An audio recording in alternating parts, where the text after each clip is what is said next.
Hello and welcome to time series forecasting. In this video I'm going to talk a little bit about the idea of different futures and how to incorporate those futures in your time series analysis by including confidence intervals. Because the thing that we want to forecast is unknown for us, so any forecast will be a random variable. For example, if you want to forecast total sales for next month, we know that total sales next month can take a range of possible values.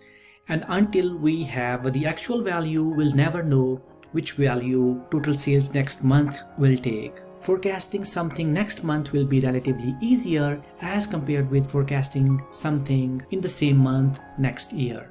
So it'll make more sense that instead of forecasting sales next month precisely, we give a range of values that total sales can take possibly. So we can think about a forecasting problem as having many possible futures and each future yielding a different value for our forecasting.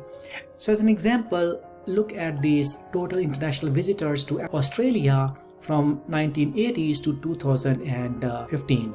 So now we have this data and we want to build our forecasts in this period from 2016 to 2025. So what we can do is we can build different futures based on different scenarios, and we can forecast by building a prediction interval.